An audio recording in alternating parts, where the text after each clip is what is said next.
Hello friends, I'm recording this video because I'm struggling to motivate myself, and it's actually I find that I'm motivated if I feel like I'm helping other people, and teaching is an effective studying method, but I don't have any people here because of the coronavirus.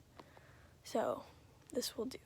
Alright, so I'm gonna go over module 3 because I find it kind of difficult.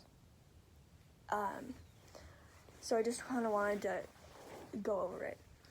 So I'm going to start with an example, or for a question. So you have a first grader, or kindergartner, you're testing their first sound fluency. So you want to assess the quality of the test. How would you proceed, and what would you measure? This was kind of based on the question on the midterm that was about a spelling test, but instead I used first sound fluency since we're familiar with it from K-Pals. So you can pause it and then think about it. Okay, action. So you'd want to assess validity, accuracy, and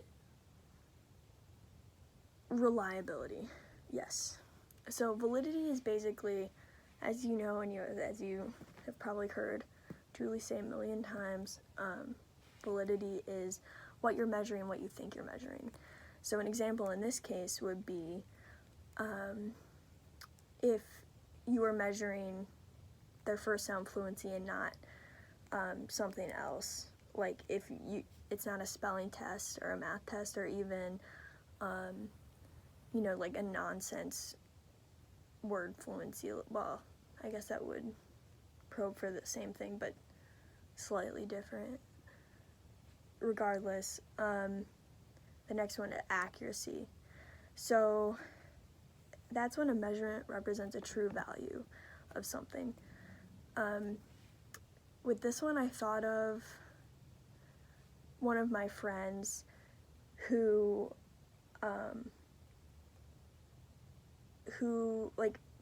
so I started all of my kids on phoneme segmentation on one day, and then I realized, well,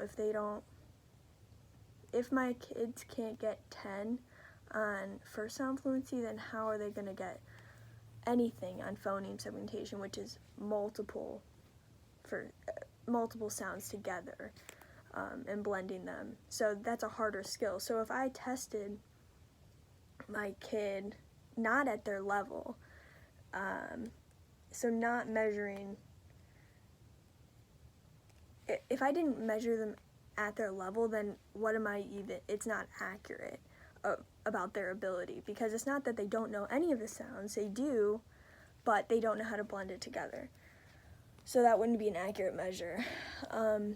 Also, another example I thought of is if you, one of my girls, she only could do the first sound S, so like the first sound in snake is S. So she would just go down the line and say, what's the first sound in man? S, s, s, s, s, to everyone, and there happened to be a good majority of words that started with S, so it looked like she got a lot of sounds and a lot of points, so her graph went straight up. But I had to make a note for the teacher that, like, hey, I know it looked like she's improving, but really she didn't. It's just, this was not accurate because this does not represent what she really knows. This is not a true score, because she actually doesn't know any other sounds. Anyway, now she does. She's improving so much. Reliability. So if you were to do a test again and again and again, would you get a similar score? So I think of this as the probes. If I were to give probe A, or the first probe number 1 one day, probe number 2, on the same day, would they have similar results? It's supposed to be measuring the same thing. It's not supposed to be easier or harder.